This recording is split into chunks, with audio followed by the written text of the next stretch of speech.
everything happens for a reason, and you should control the controllables. But whenever it is uncontrollable, know that there is a purpose for what you go through.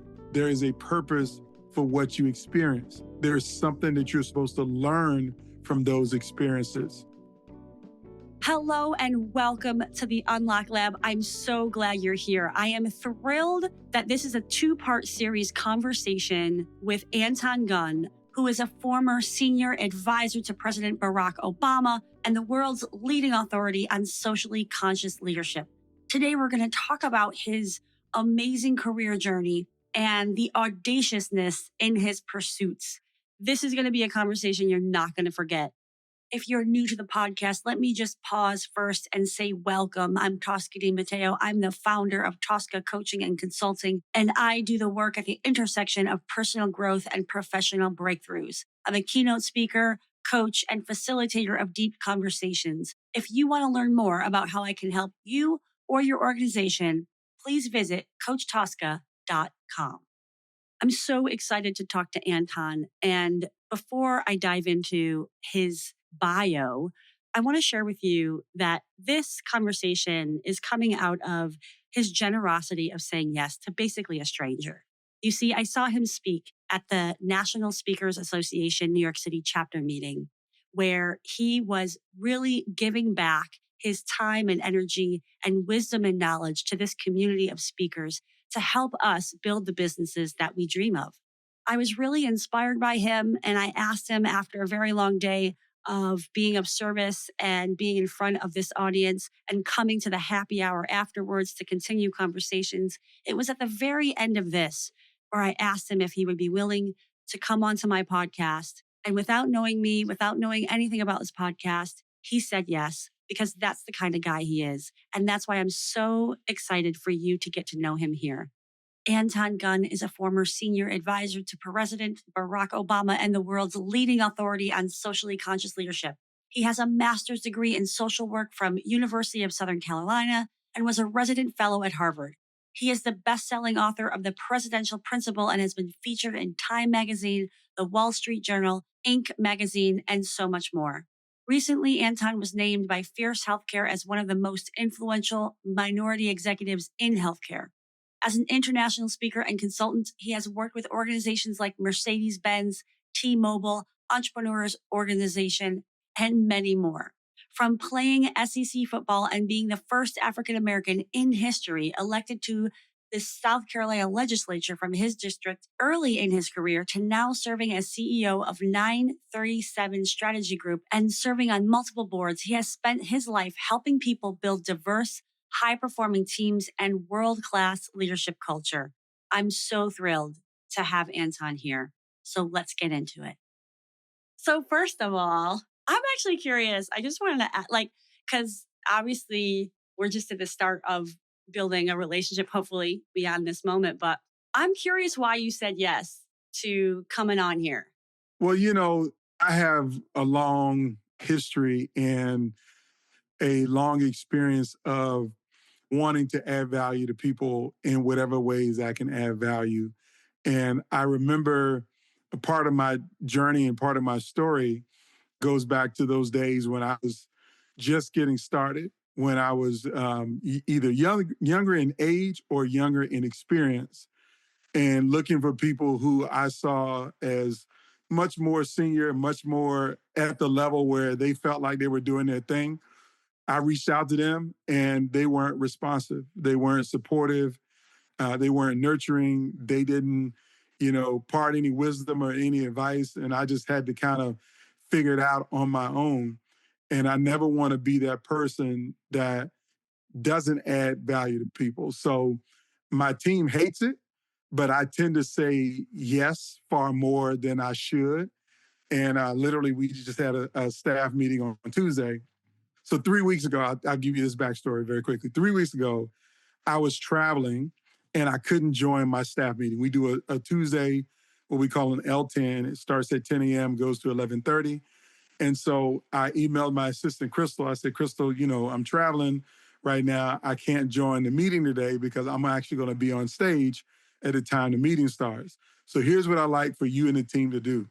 I want y'all to talk about me, and I want you all to tell me what things you think I need to be doing more of, what things I need to be doing less of, what things I need to be saying yes to, and what things I need to be saying no to. So I literally say, I want y'all to be as harsh and fierce as possible.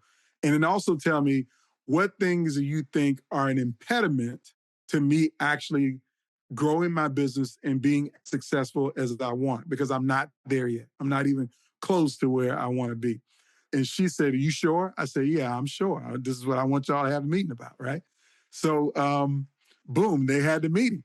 And because of travel and because of other conflicts, they did that meeting 3 weeks ago. And we just talked about it on Tuesday.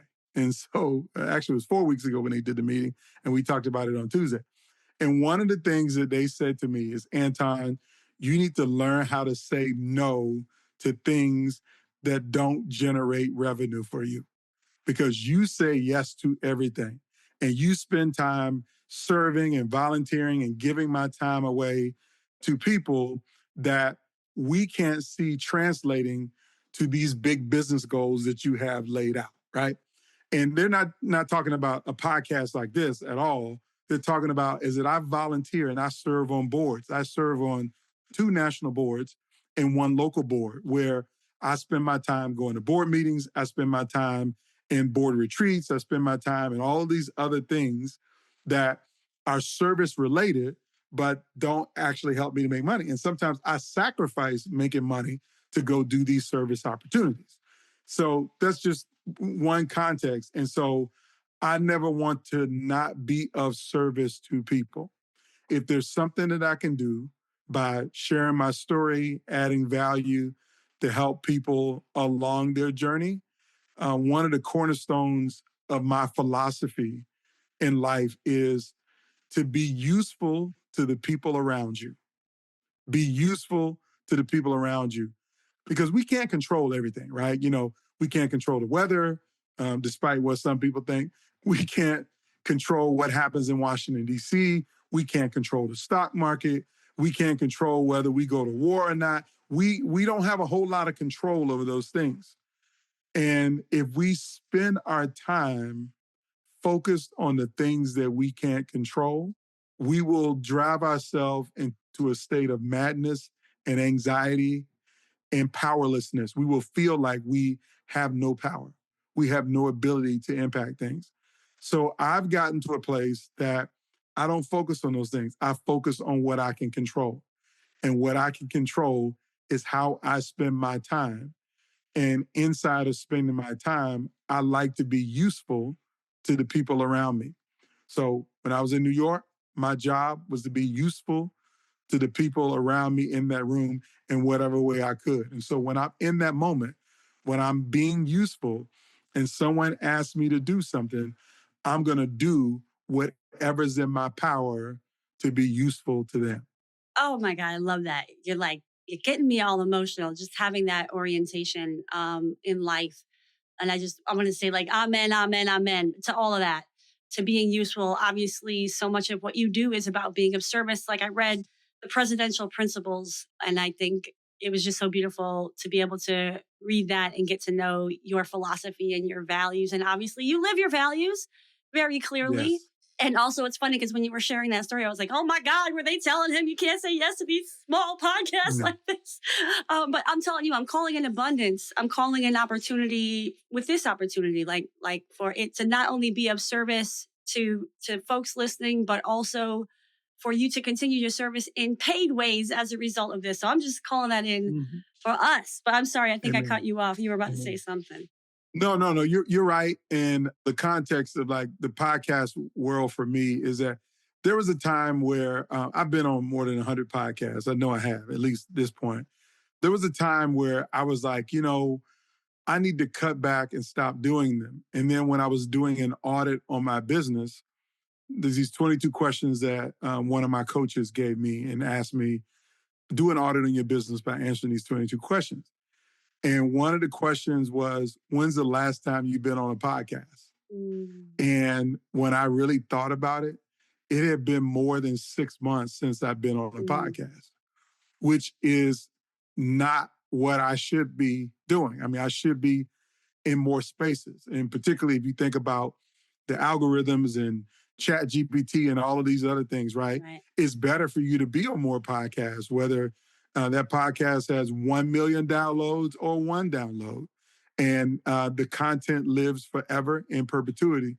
So I told my team in a previous meeting, I said, listen, I want to do more podcasts.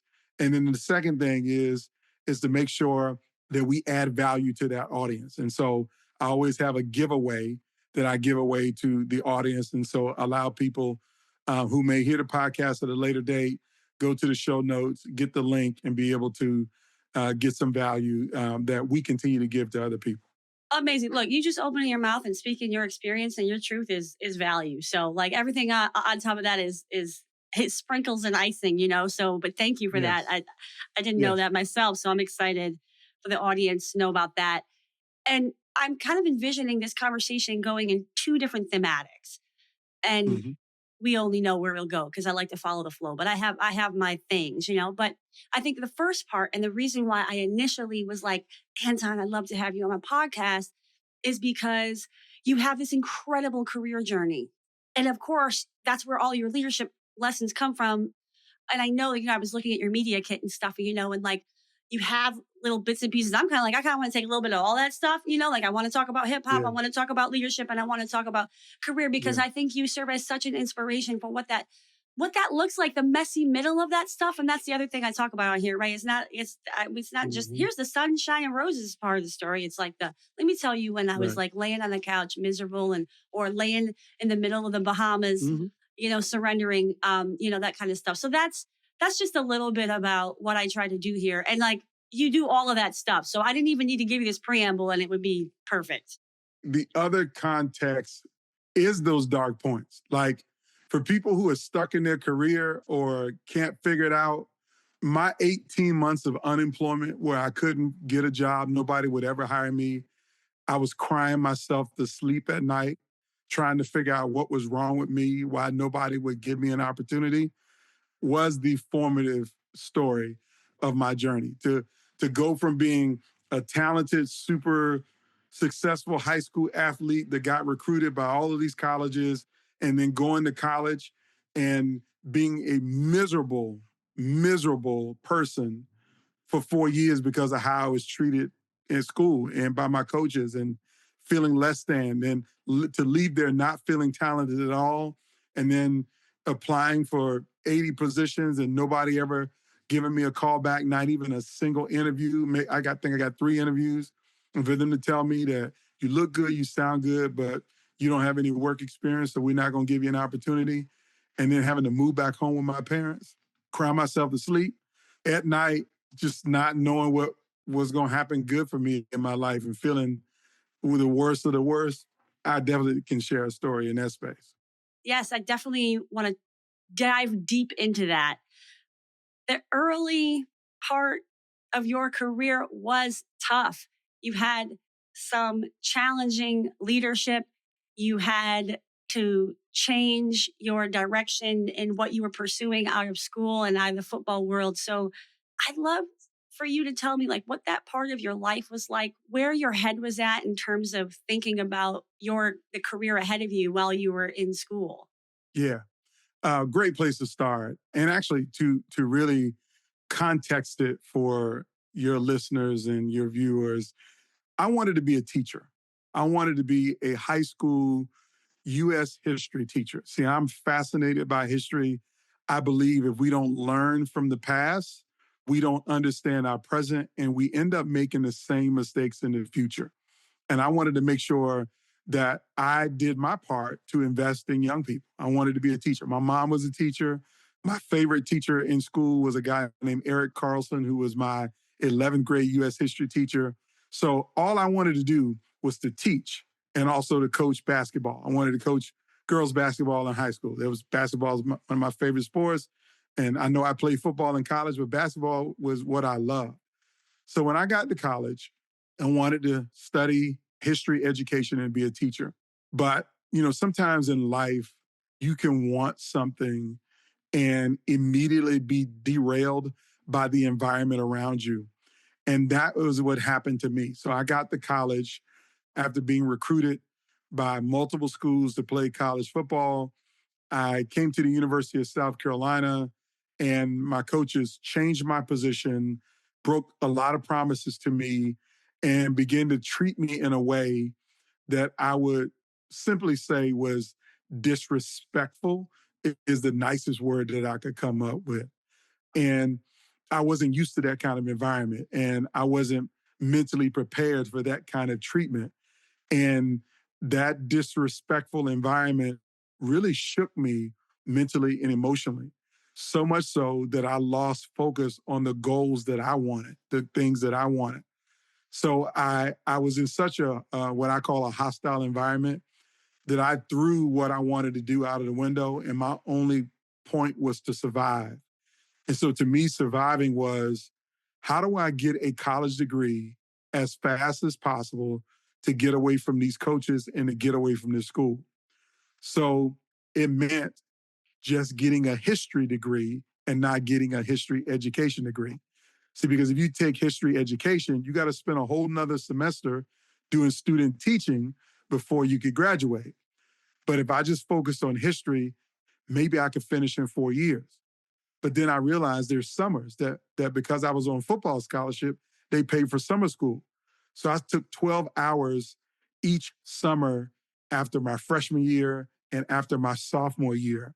So much so that by the time my third year of school came around, I literally was going to graduate that next semester.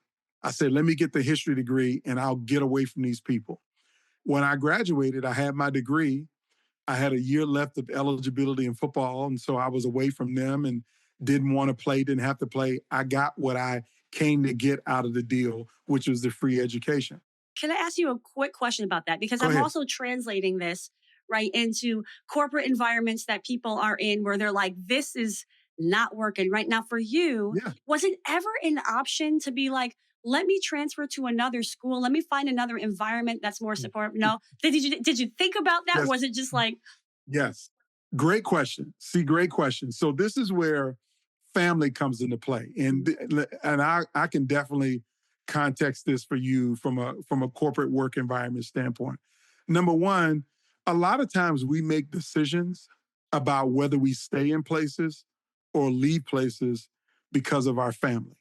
My dad, who was in the Navy, he said, son, when I joined the Navy, I didn't like a lot of stuff that they did. I didn't like how I was treated, but I signed up for 4 years. And because I signed up for 4 years, I couldn't quit. So I'm not going to let you quit. You can't quit. So my father told me that I couldn't just quit football. So I tried to think about transferring to another school and other places. But sometimes when you transfer, you can lose a lot more. And so the circumstances that I started to look in transferring, I was going to lose credits. I was going to lose hours. Like one school told me that I might have to repeat a whole year. Another school told me a whole semester. So for a lot of people in corporate America, they might be in a bad work environment, but I can't move right now because my kids are in high school. I can't move right now because I'm taking care of an elderly parent. I can't move right now because it'll be more disruptive to my family if I change. I can't leave right now because I can't afford to take the pay cut. And so sometimes people will stay in a job on a role for 3, 4, or 5 years longer than they should, even in the bad environment. And a part of my work as a keynote speaker and consultant, I can tell you, I've had employees and people come up to me at the end of my presentation and they say, you know what? When you told that story, that's what I'm experiencing right now. I've been wanting to quit this place 3 years ago, but I can't quit because my son is a senior in high school. I've been wanting to quit this place for 5 years, but I got 2 kids under 7. So right now, I just can't afford the instability. And so my story and my experience it was just me. I was in college, but I was being guided and influenced by my father and my family. Even my uncles who told me, Anton, you're in the SEC. This is big time college football. Just stick it out. It's going to turn around. But I knew that it was never going to turn around. I knew that it was never going to get better. But I felt powerless in that moment to the voices of my family. I felt powerless to change the environment that I was in. And so the only thing that I felt like I can control is how many classes I took, or changing my major, or how I checked in or checked out of what was going on. It was a dark time for me emotionally. Really, I mean, if you looked at me externally, I would never let you know that anything was wrong. I mean, I was in shape. I looked like a football player. The girls liked me. My teammates thought I was cool. But inside, I felt paralyzed. I felt helpless and powerless because everything around me was going wrong. And I felt like I had little to no control to actually improve it. But I just needed to find the best way that I could escape. And that was by changing my major and just getting a degree to get out as fast as I could. Thank you for sharing that. I think in the work that I do, right, as a transformation coach is help people understand what is draining your energy. Usually when people come to me, right, they're at the end of the rope. It's like, what is draining your energy and how do you minimize that? Which I feel like is your exact, strategy. How do I just end this as soon as possible and do what I can do in my control to like minimize the misery? All right, let me just take pause for this content really quick and share a message from one of my generous sponsors. As you know, one of the things I do here on the Unlock Lab is to help you get to know yourself better. And one aspect of this is understanding how your energy works. That's why I love human design. It helps you understand your energetic blueprint so you can come back home to yourself. If you'd like to learn more about your unique energetic signature, my friend Holly does this incredible work, and she's an amazing person. You can go to humandesignbyholly.com to download your free chart to find out which of the 5 human design types you are. If you're wondering, I'm a generator. You can also visit her website to book a one-on-one reading. These unique readings will help you understand your personal energetic signature and so much more. Here's the great thing. Holly was super generous in giving Unlock Lab listeners a 25% off discount when booking your first reading. For this discount, use the code UNLOCKLAB, one word, all caps, when booking at humandesignbyholly.com. For the link and the code, see this episode's show notes. All right, now back to our conversation. And I hope you take a look at what human design is. I think it's pretty cool. I think there's a difference between we have realities of life and we also have limiting beliefs about what's possible. And if we're not careful, those limiting beliefs, and you talk about scarcity mindset, that those limiting beliefs will keep you in a place, right, way longer than you needed to because you're sitting here telling yourself, I'll never find a job that makes this much, da, da, da. So like, how do you reconcile those two things? Because I think you're a man that understands reality. Yes. And also doesn't want to be stuck in a limiting belief that's holding you back. Yeah, so absolutely. So there's this concept that, has been researched and talked about really since the 1950s. And that concept is learned helplessness. That there's so many people who have learned helplessness, which is they might be in a place that's not as bad as it really is, but they see it as the worst place ever. It's like the dog who has the electric shock collar, and if it goes beyond the fence line, it starts to shock its neck. So it learns not to cross that line. But then even when the collar is removed and there is no collar on his neck, the dog won't walk out of the yard because it's been paralyzed or has learned the helplessness that says, I can't do anything to get out of this boundary. The reality is there is no fence. You don't see the fence. The fence doesn't exist. But you have this learned helplessness that keeps you paralyzed, that keeps you stuck where you are. It really is a challenge, a conundrum that we all put ourselves in, that we make the big bad wolf be the big bad wolf when it really may just be a small cat. Or we can turn anything into what we believe. And so it's the psychology of it all.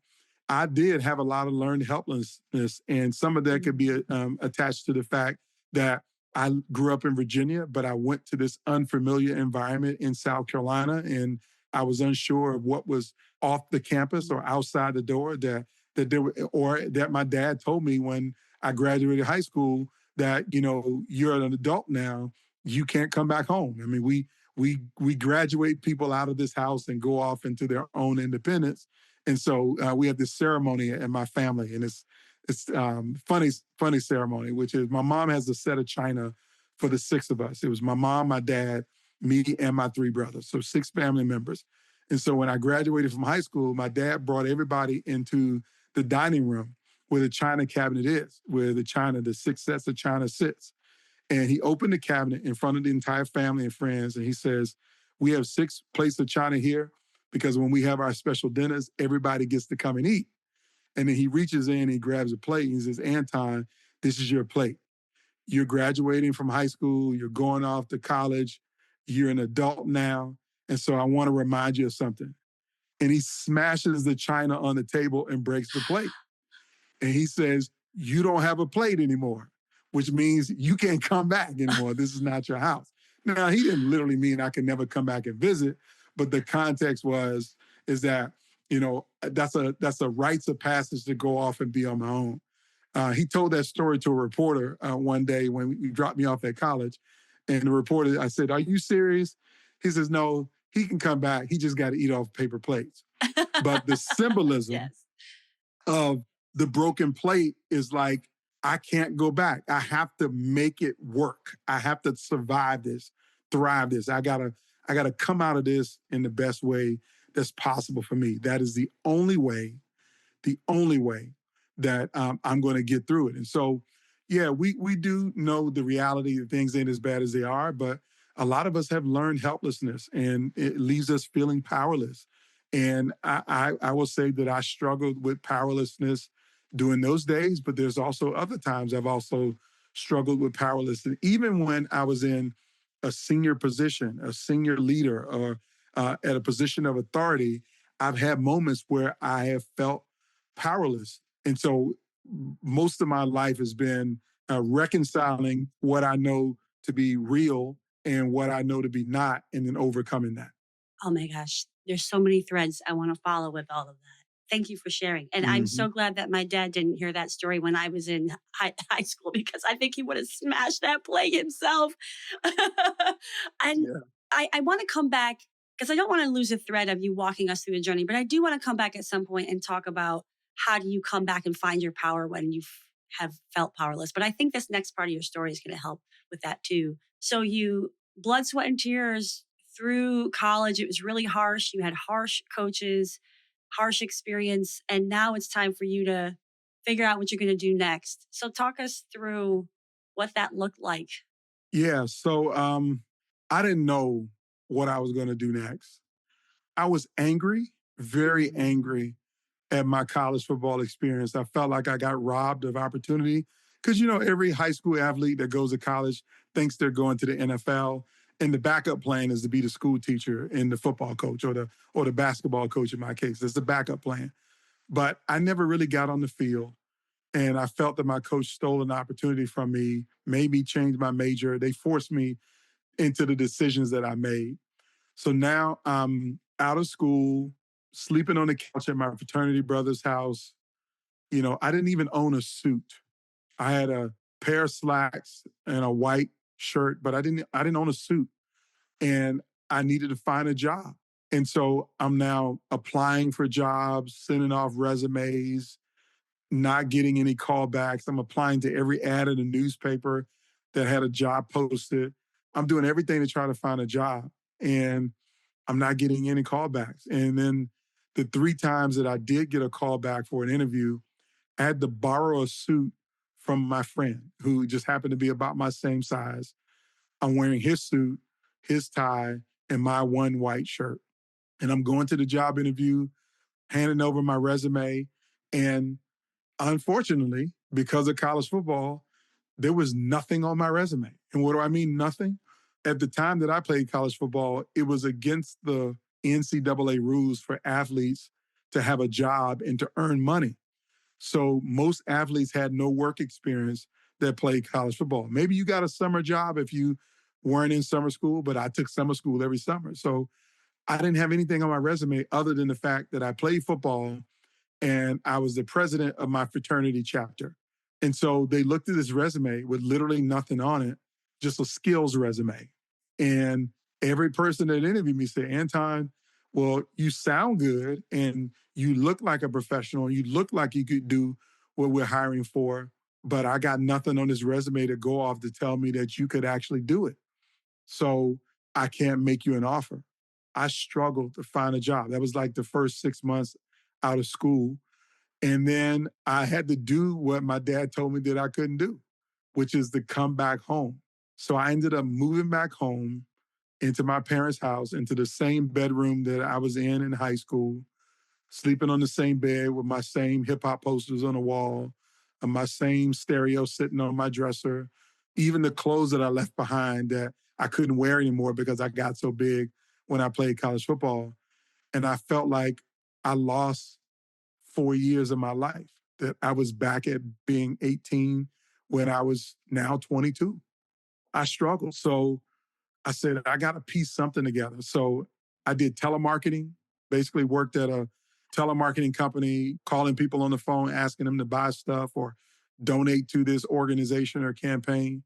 I went to a local temp agency called Snelling that everybody's probably familiar with. They hire temp workers. And I had a bunch of temp jobs, everything from being a courier at a law firm to helping to take down a store that went out of business. You know, some stores go out of business and you got to take down all the shelves and take everything. I did everything that I could, just trying to earn a little bit of money. And I remember those days. I was basically making $238 a week. That's what I brought in after taxes of all of the things that I was doing. I didn't have enough money to do much of anything. I mean, thank God that my parents weren't charging me rent, because that $238 a week was basically barely enough to feed myself and to put gas in my old beat up car that I was driving from point A to point B. I had no pathway to anything. I mean, I'm like trying everything, network marketing, you know, you name it. I'm just struggling. And I was miserable. I was really miserable. But I will tell you, one of the best things that happened to me actually happened in college when I joined that fraternity. And my fraternity was Kappa Alpha Psi fraternity. And I got a phone call one day from my fraternity brother. His name was Myron Terry. And he called me on the phone while I was having my pity party, crying myself to sleep at night on my pillow in my bed from high school in my parents' house. Myron called me one day and said, Brother Gunn, I need to talk to you. And do you have a few minutes now? And of course, I didn't have a job. I had nothing to do. I'm sitting there. And he says to me, you need to be doing better than what you're doing. That I know the skill level that you had when you became the president of the fraternity chapter. You took over the chapter after all of the older brothers graduated, and you were the one of the youngest, but you were the president. And you helped the chapter in significant ways. I know how you can speak. I know your writing ability. I know all of your skills. You should be doing better than what you're doing. And what he was saying to me at that moment is that I should be more successful than I am at that point. But I'm feeling sorry for myself. I'm letting other things dictate my circumstances. I'm not having any agency over what I could do to be more successful. I'm just having a pity party. And Les Brown has this amazing quote about that. He says, sometimes you can't see the picture because you're in the frame. And Myron had the full frame, the full view of who Anton Gunn is and what Anton could be doing, but I didn't see it. All I saw was the surroundings around me and what I wasn't doing and not operating from a strengths or an asset-based framework. And Myron said, fax me your resume. I don't care what's on it. Send me what's on it. And I had put all of the temp jobs on there, the law firm. I had put everything on there. And I faxed him my resume and he handed it to a woman that would later change my life. This is like 1994. So I'm giving you the dates because the fax machine was when the rolling paper would come out of the fax machine, a little wax type paper. So it wasn't a clean, clear, crisp copy of a resume at all. I had trash on the resume, but the way the resume came out of the fax machine was probably worse. So Myron then faxes a copy of a resume to this woman named Lenora Reese, who is the executive director or the CEO of a nonprofit back in South Carolina. I'm back home in Virginia, but she's in South Carolina. And she looks at the resume and she says that she wants to give me an interview. Now, I'm living in Virginia. There's no Zoom. Right. I didn't want to do a phone interview, but Myron has sparked something in me that I said, I'm going to get this job. So I literally packed up my car with every ounce of clothing that I had. I got in the car and I drove to South Carolina, and I wasn't coming back to Virginia. Now, let me color this a little bit more. My car was a 1984 Buick LeSabre with no hubcaps, with air conditioning that didn't work, and the radio didn't work. And I used to ride with a boombox in the passenger seat to play my music. The car had a leaky transmission. So I had to spend money on a box of transmission fluid that I bought from Walmart, because every 25 miles I had to pull over and pour a bottle of transmission fluid into it so the engine wouldn't lock up on me and the transmission wouldn't blow. And I drove 6 hours back to South Carolina, begged one of my fraternity brothers to let me crash on his couch again. And I was going to interview for this job and convince this woman why she needed to hire me, I may not understand what you do, but I'm a fast learner. I need this job. And Lenora Reese took pity on me. That's the way I frame it. She took pity on me because I had nothing on my resume that would qualify me for what she was looking for. But she hired me, and that opportunity transformed my life. What a story. And I can't help but think a lot of the things that I share is like this, the magic of life, and that we can't control everything, right? But going back to what we talked about earlier, right? That sometimes life unfolds in unexpected ways. And you kind of had an angel or two at that time of your life that kind of came in at the, like at your right, what I'm sensing is your rock bottom at that time, and be an advocate for you, right? Your fraternity brothers, like, you can do more than this.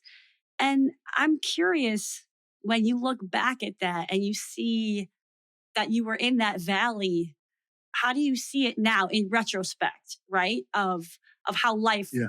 patterns out. And I don't know if you've seen a similar pattern that, as your life went on, but I just love to hear about that, because we think we can control the outcomes that we want. And sometimes the universe has a whole nother plan. Absolutely. Absolutely. And the power in all of this is the recognition that everything happens for a reason, and you should control the controllables. But whenever it is uncontrollable, know that there is a purpose for what you go through. There is a purpose for what you experience. There's something that you're supposed to learn from those experiences.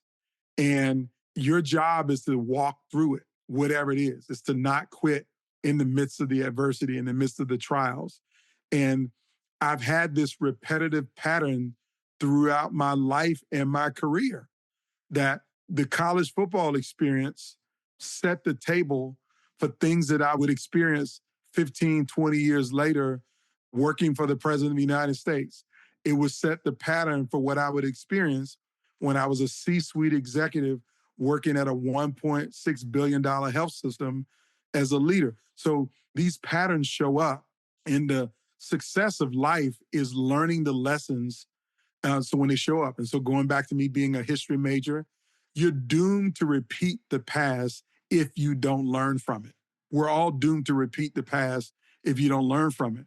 And so the point is to take in every experience for what it is, try to shape it as best you can, have your agency, your self-influence, your self-control, your self-impact, but know that if it's something that you can't control, there's something that you're supposed to learn from that experience. And those early days of college football, to being back in my parents' house, to driving that beat up car, and to literally sleeping on my fraternity brother's couch, were formidable in helping me to understand what my role is in life, in this world, and society. So absolutely, there is a pattern to it. Amen. Like, rewind and replay that one a few times, folks.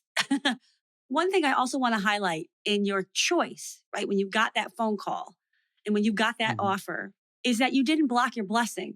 You didn't say to your friend, whatever, dude, I'm fine, I'll figure it out. You took Right. and I say that because I recently did an episode that says, don't stop blocking your blessings. So, and I'm thinking, because you have the household that you grew up in and a little bit of your father's history in the military, I can only assume that rugged individualism was a very strong value that was instilled into you. So did it come naturally to say yes to him, or was it hard for you to accept help and support? Yeah. So the story of my family is I would never use the word rugged individualism, but I would use the word, I come from a long lines of hustlers who do whatever you got to do to survive. Okay. Do whatever you got to do to thrive. If that's relying on friends, if that's relying on family, if that's supporting people in their hour of need, that's one of the things that we have always done. Myron was incredibly respected by me, just how he navigated life. I mean, this man, if he ever hears this, he lives in New York City, by the way. Oh. He's going to be super embarrassed, but Myron was one of the most successful people I'd ever seen. He had worked for a state senator. He served as deputy chief of staff to a governor. He's, reported to the CEO of one of the world's biggest Fortune 500 companies and had influence in all kinds of ways. So Myron is like a superhero to me. So when he says something to you, you just have to do what he says. And Myron doesn't sugarcoat anything.